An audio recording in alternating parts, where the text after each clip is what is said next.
जैसा कि हमने पिछले एपिसोड में देखा था कि शीहाओ ने इनहेरिटेंस स्क्रिप्चर को हासिल कर लिया था और उसे कल्टीवेट भी करना स्टार्ट कर देता है। और वहीं पे शीहाओ की ट्रू बॉडी के जस्ट बाहर फॉरेन रैलम के कई सारे कल्टीवेट और वो सभी लोग शीहाओ को मारने के लिए आगे बढ़ जाते हैं। मगर तभी वो लोग यहाँ पे शीहाओ को मार करके वो डिवाइन वुड बॉक्स को हासिल कर पाते उससे पहले ही blood divine vines foreign realm के सारे ही कल्टीवेटर्स को मार के मौत के घाट उतार देती है। मेरे प्यारे से दोस्तों, अब यहाँ पे हम इस एपिसोड को स्टार्ट करते हैं। इस एपिसोड की स्टार्टिंग में हमें फॉरेन रैलम का ड्रैगन स्लेयर को दिखाया जाता है, जो कि अपने सामने मौजूद 3 सुप्रीम सीनियर्स सिर्फ तभी ऐसा अशुभ संकेत जन्म लेता है जब एक ही समय में काउंटलेस पावरफुल बीइंग मरते हैं। मैं आज आप तीनों ही सुप्रीम से निवेदन करता हूँ कि शीहाओ को मार दिया जाए और हमारी सेना का हौसला दोबारा से बुलंद किया जाए। तभी वहां पे उसकी बात को सुन करके king among genius crimson valley का सुप्रीम कहता है कि इसमें देर किस बात की।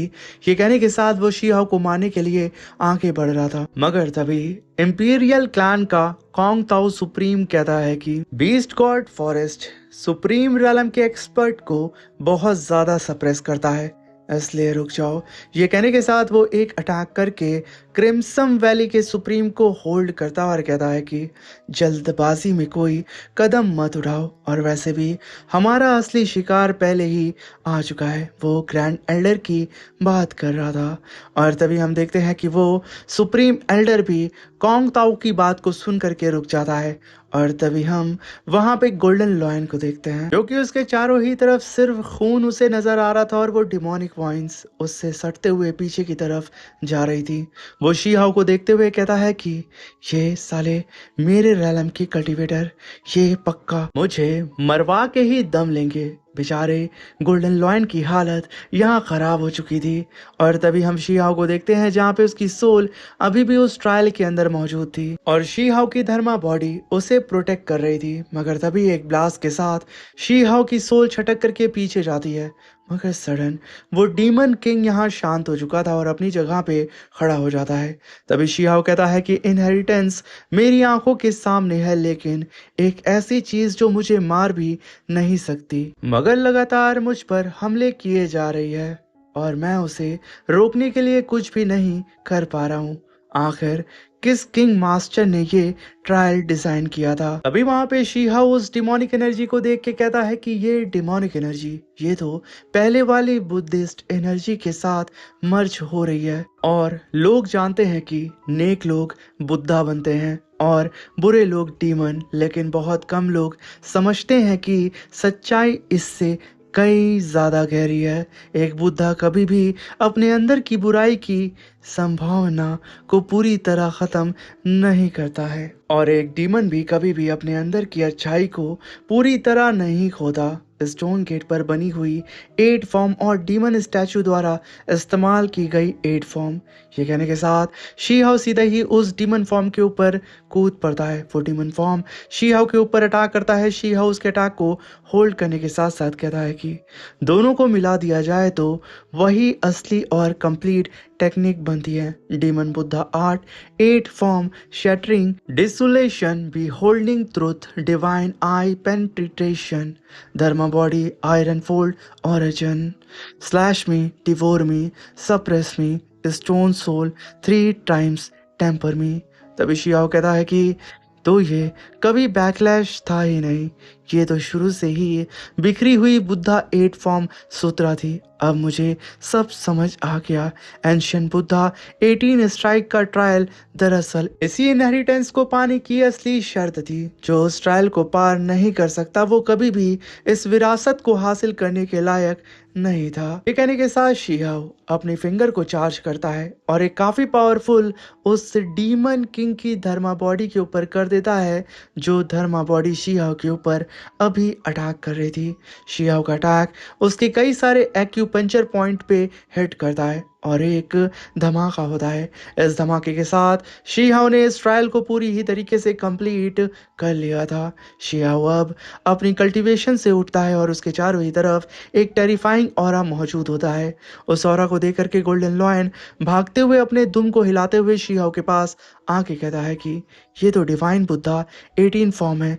शी हाओ, तुमने सच में वार बुद्धा लीग की सुप्रीम आर्ट हासिल कर ली। और शी हाओ, war Buddha league ancient मॉन्ग tradition की सबसे खौफनाक ब्रांच मानी जाती है।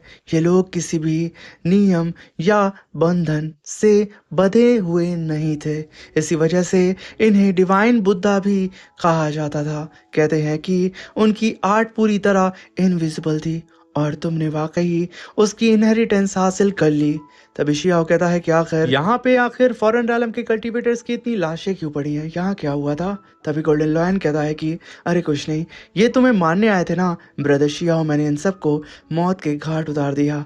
ये यहाँ पे खुद की बड़ाई करते हुए शियाओ से कहता है कि शियाओ, क्या हम कोई डील कर सकते हैं। मैं तुम्हारा सारथी बन जाऊंगा, बस मुझे भी यहाँ रुक कर इनलाइटमेंट हासिल करने दो।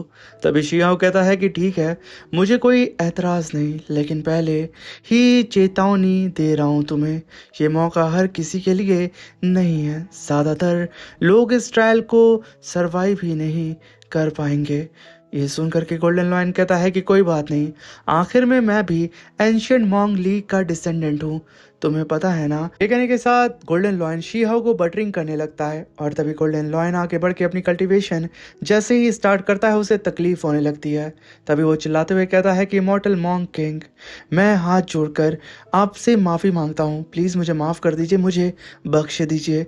ये कहने के साथ बेचारा गोल्डन लॉयन अभी भी उस ट्रायल के अंदर पिट रहा होता है। तभी सीन शिफ्ट होता है और हमें फॉरेन रैलम का स्पाइडर दिखाया जाता है जो कि शी-हाओ की तरफ अपने एक साथी को लेके बढ़ रहा था। तभी वो कहता है कि तुम निकम्मे छोटे जानवर शी-हाओ, मैं तुम्हें पीस कर धूल बना दूंगा, तुम्हारी मौत सिर्फ और सिर्फ मेरे हाथों में है। ये कहने के साथ वो अपने साथी के साथ बहुत ही तेजी से आगे बढ़ रहा था और तभी उसी जगह पे फॉरेन रैलम का गोस्ट एल्डर भी मौजूद होता है जो कि कहता है कि शी-हाओ अभी मुश्किल से 25 साल का है, उसकी कल्टीवेशन भले ही अनप्रिडिक्टेबल हो लेकिन दून ई रैलम से अभी भी बहुत दूर है। अगर वो हम पर सीधा हमला करने की हिम्मत करता है तो वो खुद अपनी मौत की तरफ अपने पैरों के ही सहारे आगे बढ़ के हमारे सामने आएगा। तभी हम देखते हैं कि गोल्डन लॉयन शी-हाओ को अपने ऊपर बैठा करके बहुत ही तेजी से इस फॉरेस्ट को एक्सप्लोर कर रहा होता है। तभी वो गोस्ट एल्डर और स्पाइडर एल्डर अपने सिपाही को लेकर के उस फॉरेस्ट के एकदम डीप में आते हैं जहाँ पे उन्हें फॉरेन रैलम के कई सारे कल्टीवेटर्स की लाश नजर आती है। तभी स्पाइडर एल्डर कहता है कि ये एल्डर भी दून ई रैलम में थे, आखिर भला कैसे शी-हाओ इन्हें मार सकता है, क्या किसी और पावरफुल एक्सपर्ट ने बीच में आ करके उसकी मदद की है। मगर तभी यहाँ पे ये लोग बेचारे बात कर ही रहे होते हैं, पीछे से आवाज़ आती है कि गलत अंदाज़ा। ये कहने के साथ Shihao immortal slaying finger slash tag को समन करके स्पाइडर एल्डर के एक सिपाही के ऊपर अटैक करता है और एक ही बार में उस स्पाइडर सोल्जर की गर्दन को फाड़ करके दो हिस्सों में काट के रख देता है। रह जाती है तो सिर्फ उस स्पाइडर सोल्जर की चीख। अब यहाँ पे शी-हाओ को अपनी आंखों के सामने देख करके गोस्ट एल्डर और स्पाइडर एल्डर पीछे हटते हैं। स्पाइडर एल्डर कहता है कि शी-हाओ, आज मेरे भतीजे की मौत तुम्हारे हाथों हुई है, अब तुम भी उसी के साथ कब्र में जाओगे। तभी शी-हाओ कहता है कि तुम उस बड़े कीड़े की बात कर रहे हो जो बेचारा खुद को संभाल भी नहीं पाया, यानी कि वही स्पाइडर सोल्जर।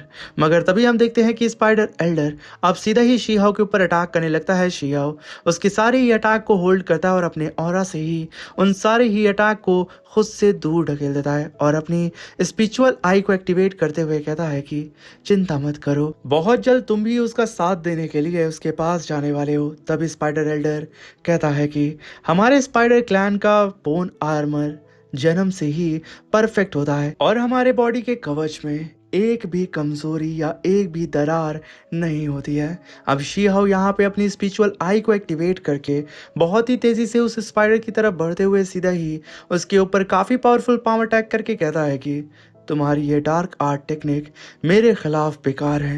एक ही अटैक में बेचारा स्पाइडर छटक करके पीछे जाके करता है, मगर तभी शियाओ के ऊपर गोस्ट एल्डर अटैक करने के लिए आ रहा होता है। शियाओ को यहाँ पे तुरंत शियाओ का वुडन बॉक्स उसे अलर्ट कर देता है। शियाओ तुरंत पीछे मुड़ के एक पाम अटैक उस गोस्ट एल्डर के ऊपर करता है, मगर शियाओ का हाथ आर पार हो जाता है और वो गोस्ट एल्डर पीछे हटते हुए कहता है कि इतनी कम उम्र में ही ये अपने से ऊपर के दून ई रैलम एक्सपर्ट को मार सकता है। अगर इसे इमॉर्टल पाथ पर चलने दिया गया तो भविष्य में इस दुनिया में ऐसा कौन होगा जो इसे रोक सके। फिर वहाँ पे शिहाओ गोस्ट एल्डर से कहता है कि ओ बेटा, तुम तो सिर्फ एक गोस्ट हो, कितनी बुरी किस्मत, मैं तुम्हें खा भी नहीं सकता हूँ, ये सब कुछ बेकार गया। तभी स्पाइडर एल्डर अपनी पावर को अनलेश करके कहता है कि आज मैं तुम्हें जिंदा निकल जाऊंगा शियाओ, और तुम्हारे फ्लश और ब्लड को अपने मरे हुए साथियों के लिए बलिदान बनाऊंगा। ये कहने के साथ वो शियाओ के ऊपर अपने टेंटिकल से अटैक करना शुरू कर देता है। शियाओ अपनी दालाओ इमॉर्टल शॉट को समन करके उसके सारे ही अटैक को होल्ड करता और अगला अटैक करके उस स्पाइडर को तुरंत पीछे ढकेल देता। जहाँ पे पीछे हट के उस स्पाइडर ने काफी पावरफुल अटैक कर दिया था, शियाओ ने भी उसके ऊपर काउंटर स्लैश अटैक करके उसके अटैक को हवा में ही डिस्ट्रॉय कर दिया था। तभी मौका मिलते ही शियाओ अपने विलो लीव्स को समन करता है और तुरंत यहाँ पे विलो लीव्स का इस्तेमाल करके यहाँ पे स्पाइडर एल्डर को चारों ही तरफ से कैप्चर करके एक ही जगह पे रोक देता है। बेचारा हिल भी नहीं पा रहा था। और तभी शियाओ वहाँ पे demon Buddha art 8 form 3rd style vanish demon palm attack को समन करता है और अपने 2 जाइंट हैंड से सीधा ही उस स्पाइडर और उस बेचारे गोस्ट को एक ही जगह पे चिपला करने वाला होता है, बिल्कुल मक्खी की तरह। मगर तभी हम देखते हैं कि वो गोस्ट भागने की कोशिश करता है, मगर बेचारा भाग नहीं पाता है और वो शीहाओ के हद पे चढ़ जाता है, क्योंकि ये शीहाओ का हाथ बहुत ज़्यादा विशाल होता है। एक धमाके के साथ शीहाओ ने फॉरेन रैलम के उस स्पाइडर और उस गोस्ट को अपने हाथ से मसल करके रख दिया था। और तभी वहां पे शीहाओ नॉर्मल फॉर्म में आकर के तुरंत गोल्डन लॉयन के ऊपर बैठ के कहता है कि काम खत्म गोल्डन लॉयन, चलो पहले इनहेरिटेंस ग्राउंड वापस चलते हैं, अब थोड़ा आराम करने का वक्त आ चुका है। गोल्डन लॉयन के साथ शीहाओ भागते हुए बहुत ही तेजी से इनहेरिटेंस ग्राउंड की तरफ जा रहा था, मगर तभी उसके ऊपर थंडर करने लगती है और सडन उसके ऊपर ग्रेविटी प्रेशर गिरता है, जिसकी वजह से शीहाओ और गोल्डन लॉयन एक ही जगह जमीन पे रुक जाते हैं। शीहाओ तुरंत गोल्डन लॉयन को प्रोटेक्ट करने के साथ साथ से तुरंत अपने ड्रैगन स्कल के अंदर रख लेता है और खुद अपने पास से वुड बॉक्स को बाहर निकालते हुए अपने सामने एक शील्ड बना लेता है, जहां पे फॉरेन रैलम का एक सुप्रीम शीहाओ के ऊपर पाम अटैक कर रहा होता है। तभी शीहाओ कहता है कि फॉरेन रैलम के सुप्रीम ने अपना कदम उठा लिया है। अजीब बात है, फॉरेन रैलम के सुप्रीम हमेशा इस जगह से दूर रहते हैं, अचानक अब एक्शन क्यों लिया गया, क्या कहीं कुछ गलत हो गया है।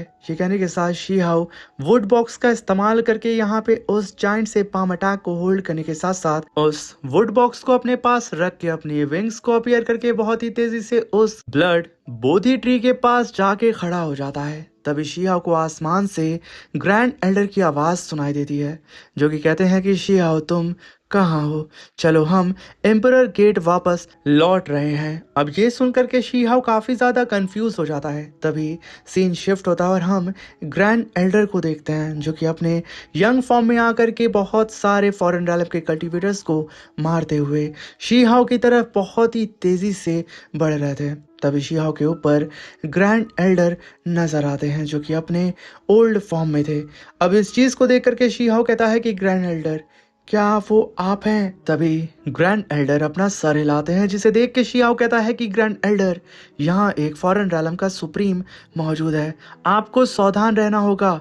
मगर तभी ग्रैंड एल्डर कहते हैं कि कोई बात नहीं शीहाओ, अगर उसने हमला करने की हिम्मत की तो मैं उसे यहीं मार डालूंगा, चलो मेरे साथ एम्परर गेट वापस चलते हैं।